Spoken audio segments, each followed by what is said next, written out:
دنیا کے نقشے میں یہاں پر موجود ہے وہ دیش کہ جس کو لیبنان کے نام سے جانا جاتا ہے۔ دوستو، زیادہ نہیں، اگر آپ لوگ اتہاس میں تھوڑا سا بھی پیچھے جائیں گے تو آپ کو یہ محسوس ہوگا کہ ابھی کچھ سال پہلے تک بھی لیبنان کی گنتی دنیا کے خوشحال دیشوں میں کی جاتی تھی، بلکہ اس کو تو مڈل ایسٹ کا سوئٹزرلینڈ بھی کہا جاتا تھا۔ مگر دوستو، آج سب کچھ بدل چکا ہے، کیونکہ کبھی پوری دنیا میں اپنی اچھی لائف اسٹائل کے لیے جانا جانے والا یہ دیش آج پوری طریقے سے بربادی کی کگار پر کھڑا ہے۔ جس طرح کا اکنامک کرائسس اس دیش نے فیس کیا ہے، اس طرح کا اکنامک کرائسس پورے ہی اتہاس میں شاید ہی اکا دکا بار دیکھنے کو ملا ہوگا۔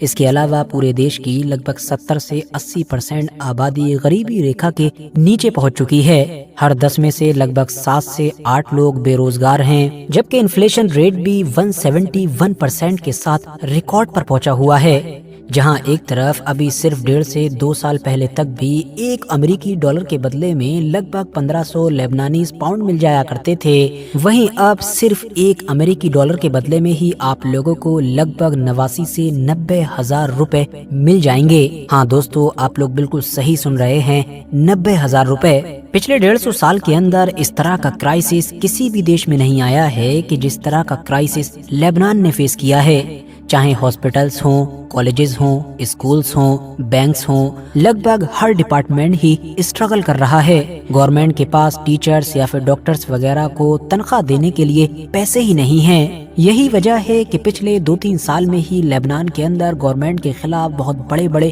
پروٹیسٹ دیکھے گئے۔ انہی پریشانیوں کی وجہ سے آئے دن الگ الگ ڈپارٹمنٹ کے لوگ ہڑتال بھی کرتے رہتے ہیں۔ اور حیرانی کی بات تو یہ ہے کہ ابھی کچھ سال پہلے تک بھی یہی لیبنان پورے مڈل ایسٹ میں سب کا فیوریٹ مانا جاتا تھا۔ یہاں کی جی ڈی پی بھی ٹاپ میں گنی جاتی تھی، جبکہ پوری دنیا کے اندر یہ لیبنان اپنے ٹورزم اور بینک سیکٹر کی وجہ سے کافی مشہور تھا۔ لیکن تبھی اچانک سے لیبنان دیش کے اندر کچھ ایسا ہوا کہ جس نے سب کچھ بدل کر رکھ دیا، اور یہ سب کچھ بھی کئی سالوں کے اندر نہیں بلکہ چند مہینوں میں بدل گیا۔ تو اب سوال یہ ہے کہ آخر لیبنان میں ایسا بھی کیا ہوا تھا، اور لیبنان کی اس خطرناک اور دردناک بربادی کے پیچھے دھوکے، کرپشن اور غداری کی کون سی کہانی چھپی ہے؟ تو اس کا جواب جاننے کے لیے ہم کو تھوڑا پیچھے چلنا پڑے گا۔ یہ بات ہے 1975 کی، کہ جب لیبنان کے اندر ایک سول وار شروع ہو گئی تھی۔ اس سول وار کے اندر الگ الگ ریلیجیس گروپ اور بہت سارے الگ الگ پولیٹیکل گروپ حصہ لے رہے تھے۔ یہ سول وار ایک لمبے وقت تک، مطلب 15 سال تک چلی، اور اس میں لگ بھگ 1.5 لاکھ لوگوں کی جان چلی گئی تھی، جبکہ 10 لاکھ کے قریب لوگوں کو اپنا ملک لیبنان چھوڑنا پڑا تھا۔ آپ کو یہ بھی یاد دلاتا چلوں کہ اسی سول وار کے بیچ میں ہی جب اسرائیل نے سول وار کا فائدہ اٹھاتے ہوئے ساؤتھ لیبنان کے اوپر قبضہ کرنا شروع کیا تھا، تب ہی اس حزب اللہ کا جنم ہوا تھا، کہ جو آج کے دور میں اسرائیل سے جنگ کی وجہ سے کافی چرچاؤں میں رہتا ہے۔ آخرکار 1989 میں جا کر پورے لیبنان کے اندر امن لانے کے لیے ان سارے ہی لوگوں نے ایک جگہ پر بیٹھنے کا فیصلہ کیا، اور پھر ایک ایگریمنٹ ہوا کہ جس کو طائف ایگریمنٹ کے نام سے جانا جاتا ہے۔ اس ایگریمنٹ کے تحت اب لیبنان میں جو گورنمنٹ بنائی گئی، اس میں سول وار میں حصہ لینے والے سبھی لوگوں کو حصے داری دی گئی۔ مطلب کسی کو ہیلتھ منسٹری دے دی گئی، تو کسی کو لا منسٹری، تو کسی کو ایجوکیشن منسٹری، تو کسی کو انرجی منسٹری۔ مطلب اب لیبنان کو وہی لوگ چلانے والے تھے کہ جو سول وار میں آپس میں ایک دوسرے سے جنگ کر رہے تھے۔ مگر کیونکہ امن قائم کرنے کا صرف ایک یہی طریقہ تھا، تو اسی لیے اس پر عمل کیا گیا۔ لیبنان کے لوگوں کو لمبے وقت کے بعد اپنے دیش میں بننے والی اس نئی گورنمنٹ سے بہت ساری امیدیں تھیں۔ وہ اس لیے کیونکہ سول وار کی وجہ سے لیبنان اکنامیکلی پوری طریقے سے برباد ہو چکا تھا، اس کا انفراسٹرکچر بھی پوری طریقے سے تباہ ہو چکا تھا، اور اس کے انفراسٹرکچر کو دوبارہ قائم کرنے کے لیے یا اکنامی کو دوبارہ اٹھانے کے لیے بہت سارے پیسے کی ضرورت تھی۔ تو اسی لیے گورنمنٹ کو چلانے والے یہ لوگ ایک بار پھر سے اکٹھا ہوئے اور یہ سوچنے لگے کہ آخر کیا کیا جائے۔ یہ لوگ لیبنان کو اوپر اٹھانے کے لیے نئی نئی پلاننگ کرنے لگے، اور ان کی اس پلاننگ کے اندر جو ان کا ایک سرگنا تھا، یا یہ کہہ سکتے ہیں کہ جو ایک ہیڈ تھا، جو باس تھا، اس کا نام تھا ریاض سلامے۔ یہی وہ انسان ہے کہ جو آج کی ہماری اس کہانی کا مین کھلاڑی ہے، کیونکہ آگے چل کر یہی انسان ہماری انسانی تاریخ کا سب سے بڑا فائنینشیل فراڈ کرنے جا رہا تھا، جو ایک دیش کو اس طرح سے ہلا کر رکھ دینے والا تھا کہ جس طرح سے شاید ہی اتہاس میں کوئی اور دیش اکنامیکلی ہلتا ہوا نظر آیا ہے۔ پیشے سے یہ انسان ایک انویسٹمنٹ بینکر ہوا کرتا تھا جو امریکہ کی ایک کافی بڑی انویسٹمنٹ فرم میرل لنچ کے اندر وائس پریزیڈنٹ کے طور پر کام کر رہا تھا۔ اس کے اسی ایکسپیرینس اور قابلیت کی وجہ سے ہی 1993 میں اس کو لبنان کے پردھان منتری نے لبنان کی سینٹرل بینک کا گورنر بنا دیا۔ ریاض سلامے کو اس طرح سے اچانک سے لانے کا مقصد صاف تھا کہ یہ انسان اپنی قابلیت اور ایکسپیرینس کا استعمال کرتے ہوئے کم سے کم وقت میں لبنان کی گورنمنٹ کو زیادہ سے زیادہ پیسہ ارینج کر کے دے، اور واقعی کچھ ہوا بھی ایسا ہی، کیونکہ اس انسان نے آتے ہی لبنان کی تصویر کو بدلنا شروع کر دیا، اور بہت جلد ہی اسی انسان کے آنے کی وجہ سے لبنان کی خوشحالی اور ترقی کا دور شروع ہو گیا۔ لیکن لبنان کے لوگوں کو ذرہ برابر بھی اس بات کا احساس نہیں تھا کہ یہ ترقی، یہ خوشحالی جو ان کو نظر آ رہی ہے، یہ دراصل ایک راستہ ہے جو اس خطرناک بربادی اور تباہی کی طرف جا رہا ہے کہ جو آگے ان کا انتظار کر رہی ہے۔ یہ انسان کیونکہ ایک بینکر تھا تو اس کو اس بات کا بھی اچھی طرح سے ایکسپیرینس تھا کہ IMF یا پھر ورلڈ بینک جیسی انٹرنیشنل آرگنائزیشن سے لون کس طریقے سے لینا ہے۔ یہ جانتا تھا کہ ان جیسی آرگنائزیشن سے موٹا لون لینے کے لیے کسی بھی کنٹری کی جو فائنینشیل کنڈیشن ہوتی ہے اس کو بہت زیادہ اسٹیبل دکھانا ہوتا ہے، اور اپنی یعنی لبنان کی فائنینشیل کنڈیشن کو اسٹیبل دکھانے کے لیے اس انسان نے دو طریقوں کا استعمال کیا۔ پہلا تو آرٹیفیشل کرنسی ویلیویشن، جبکہ دوسرا ہائی ریٹرن آن انویسٹمنٹ۔ دراصل سب سے پہلے تو ریاض سلامے نے لبنان کی جو کرنسی تھی اس کو ایک امریکی ڈالر کے مقابلے میں 1500 پر فکس کر دیا، مطلب چاہے کچھ بھی ہو جائے، کنڈیشن کیسی بھی رہے، کوئی بھی چیز ادھر سے ادھر ہو جائے، لیکن لبنان کی کرنسی ایک امریکی ڈالر کے مقابلے میں 1500 پر ہی رہے گی۔ ظاہر ہے کوئی بھی اسٹیبل کرنسی لوگوں کو کافی لبھاتی ہے، لوگوں کو بھروسہ رہتا ہے کہ اگر ہم اپنا پیسہ یہاں پر ڈالیں گے تو کسی بھی کنڈیشن میں کرنسی اوپر نیچے ہونے کی وجہ سے وہ ڈوبے گا نہیں۔ ساتھ ہی اسی چیز نے ہی IMF اور ورلڈ بینک پر بھی کافی اثر ڈالا، مطلب ان کو یہ محسوس ہوا کہ ہاں لبنان کو بھاری بھرکم لون یا دوسرے طریقوں کی بھی اس کی مدد کی جا سکتی ہے۔ اس کے علاوہ اب ریاض سلامے نے ایک اور بڑا کھیل کھیلا، اور یہ کھیل تھا دراصل ریٹرن سے ریلیٹڈ، مطلب اس نے بینک میں پیسہ جمع کرنے والوں کے لیے 8% ریٹرن فکس کر دیا، جو واقعی کافی ہائی تھا۔ اگر آپ لوگ لبنان کی کسی بھی بینک میں پیسہ ڈالتے تو آپ کو گارنٹیڈ 8% کے قریب ریٹرن ملتا۔ یہ دو فیصلے، مطلب اسٹیبل کرنسی اور اوپر سے اتنا زیادہ ہائی ریٹرن، دونوں ہی چیزوں نے لوگوں کو بڑی تیزی کے ساتھ لبھایا۔ دنیا بھر سے اب لبنان کے اندر پیسہ آنے لگا، لوگ لبنان کی بینک میں اب بڑھ چڑھ کر پیسہ جمع کرنے لگے۔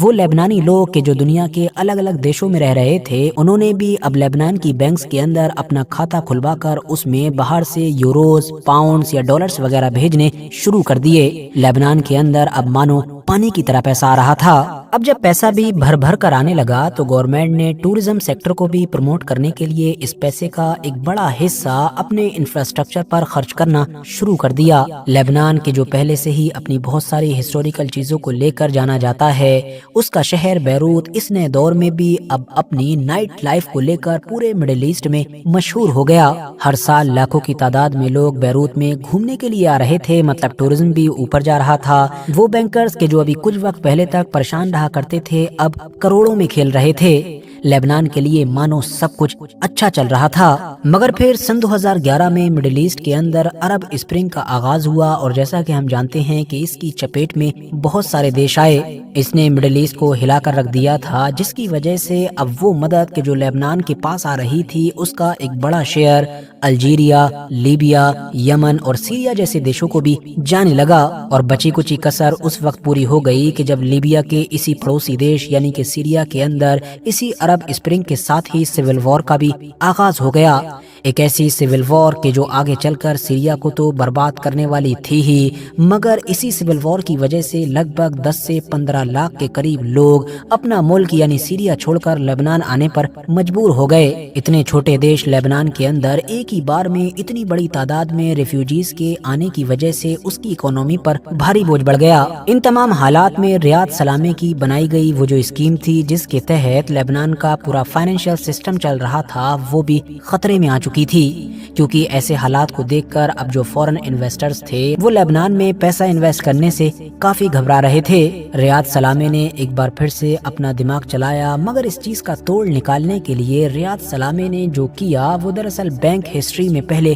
کبھی بھی نہیں ہوا تھا۔ دراصل ریاض سلامے نے ایک پالیسی اناؤنس کی جس کے تحت اس کا کہنا تھا کہ اب سے گورنمنٹ ٹریجریز خریدنے والے لوکل بینکس کو 40%، جبکہ وہ عام لوگ کہ جو ان لوکل بینکس کے اندر پیسہ رکھیں گے ان کو 15% کے قریب ریٹرن ملے گا۔ گورنمنٹ ٹریجریز کو آسان بھاشا میں آپ لوگ کچھ اس طرح سے سمجھیے کہ مانو آپ لوگ اپنی ہی گورنمنٹ کو قرض کے طور پر پیسے دے رہے ہیں اور بدلے میں گورنمنٹ بھی آپ لوگوں کو لگ بھگ 15% کے قریب ریٹرن دے گی، جو یقینی طور پر نہ صرف لبنان کے لوگوں کے لیے بلکہ پوری دنیا کے لوگوں کے لیے ہی ہوش اڑا دینے والا تھا، کیونکہ اتنا زیادہ انٹرسٹ ریٹ تو واقعی دنیا میں کہیں پر نہیں ملتا ہے۔ ایون اگر آپ لوگ دنیا کی سب سے بڑی اکانومی امریکہ میں بھی جائیں گے اور وہاں پر گورنمنٹ کی ٹریجریز خریدیں گے تو وہاں پر بھی آپ لوگوں کو سال میں گورنمنٹ صرف اور صرف 5% کا ریٹرن دے گی۔ اسی لیے اس طرح کی پالیسی آنے کے بعد لبنان کے لوگ خوشی میں آپا کھو بیٹھے۔ ان کو یہ محسوس ہو گیا کہ اتنا زیادہ فائدہ تو اتنے کم وقت میں دنیا کے کسی بھی بزنس میں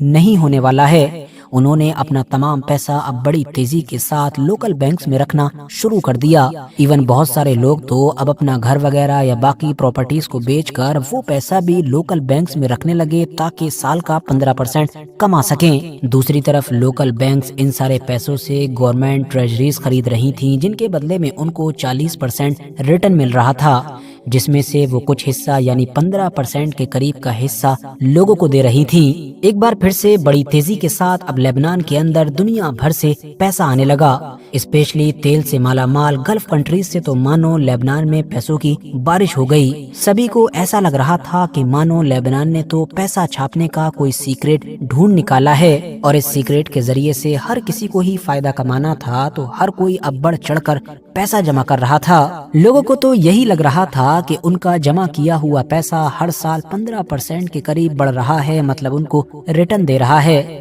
لیکن حقیقت اس سے بالکل الٹ تھی۔ وجہ یہ تھی کہ لوگوں کو یہ تو پتا تھا کہ ہمارا یہ پیسہ لوکل بینک میں رکھا ہوا ہے، یہ بھی پتا تھا کہ لوکل بینک سے یہ سارا پیسہ اوپر سینٹرل بینک میں جا رہا ہے، لیکن اس کا کسی کو بھی اندازہ نہیں تھا کہ سینٹرل بینک کے بعد یہ سارا پیسہ صرف اور صرف چند لوگوں کے پاس جا رہا ہے، اور یہ چند لوگ وہی تھے کہ جو لبنان کی گورنمنٹ میں بیٹھے ہوئے تھے، اور ان چند لوگوں میں سے بھی سب سے زیادہ پیسہ جس کے پاس جا رہا تھا، یا یہ کہیں کہ جو ان سب کا سردار تھا، ان سب کا ماسٹر مائنڈ تھا، وہ تھا ریاض سلامے، کیونکہ ظاہر ہے یہی انسان سینٹرل بینک کا گورنر تھا اور ساتھ ہی اس پالیسی کا مالک بھی تھا۔ یہ پالیسی اگلے کئی سالوں تک بہت بڑھیا چلی اور ان لوگوں نے بڑا ہی موٹا پیسہ کمایا، لیکن ظاہر ہے ہر جھوٹ اور دھوکے کی پول ایک دن ضرور کھلتی ہے، اور اس فراڈ کا خلاصہ ہوا سن 2019 میں جا کر۔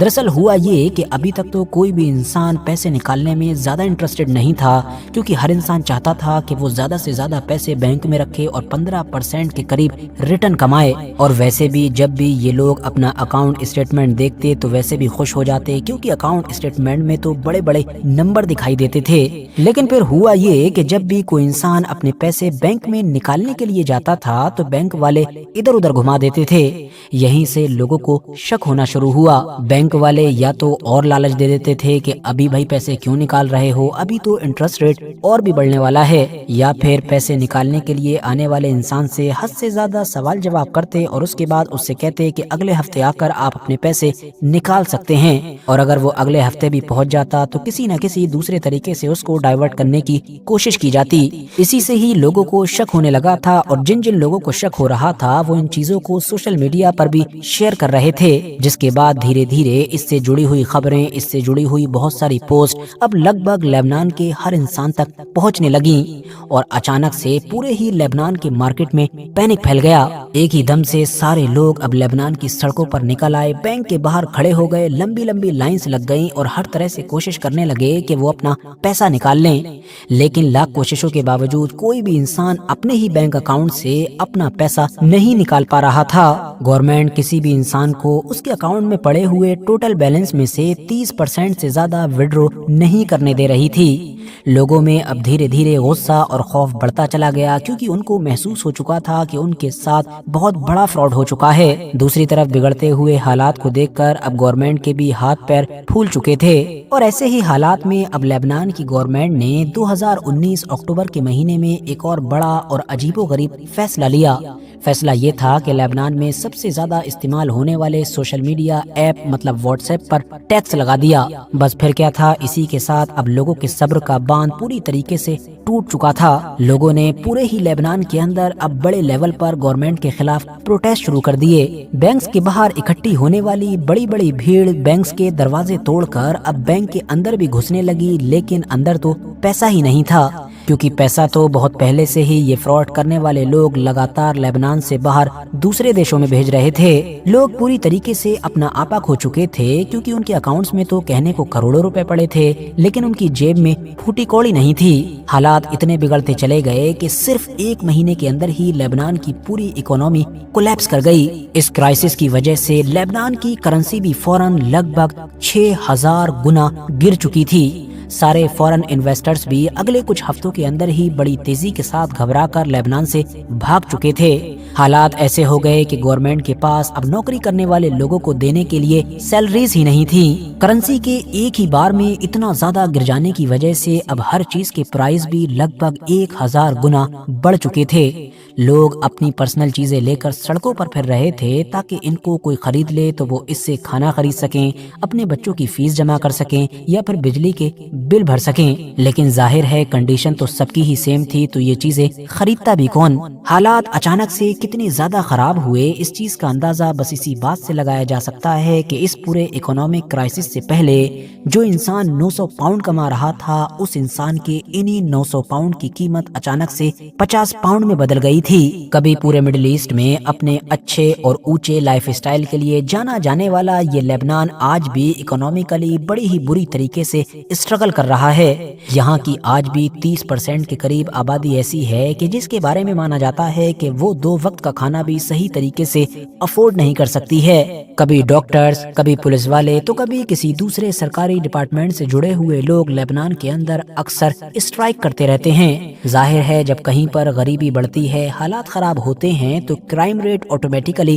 اوپر چلا جاتا ہے۔ لیبنان کے ساتھ بھی کچھ ایسا ہی ہوا، مگر اس پورے معاملے میں جو سب سے زیادہ حیران کر دینے والی چیز ہے وہ یہ کہ جن چند لوگوں نے لیبنان کے ساتھ یہ سب کچھ کیا، ان کا کچھ بھی نہیں ہوا۔ فراڈ کے ذریعے سے کمائے گئے ان کروڑوں بلکہ اربوں روپے سے یہ لوگ لگاتار ایک اچھی اور اونچی زندگی گزارتے رہے۔ 2021 کی لیک ہونے والی ایک رپورٹ میں یہ دعویٰ کیا گیا تھا کہ ریاض سلامے نے اس فراڈ کے ذریعے سے لگ بھگ 3000 ملین ڈالرز کی موٹی رقم کمائی ہے، لیکن جیسا کہ میں نے آپ کو بتایا کہ ریاض سلامے سمیت اس پورے معاملے میں جتنے بھی لوگ شامل تھے ان کا کچھ خاص ہوا نہیں۔ ریاض سلامے پر الگ الگ جگہ پر الگ الگ طرح کے کیسز تو چلتے رہے، لیکن کوئی خاص کڑا ایکشن نہیں لیا گیا۔ مگر اب سن 2024 کے ستمبر کے شروع کے مہینے میں اس طرح کی خبریں ضرور آئی ہیں کہ ریاض سلامے کو اریسٹ کیا گیا ہے، لیکن آگے کیا کچھ بڑا ہوگا بھی اس کا ابھی بھی کوئی اتا پتہ نہیں۔ فی الحال آج کی اپنی ویڈیو کو بھی ہم یہیں پر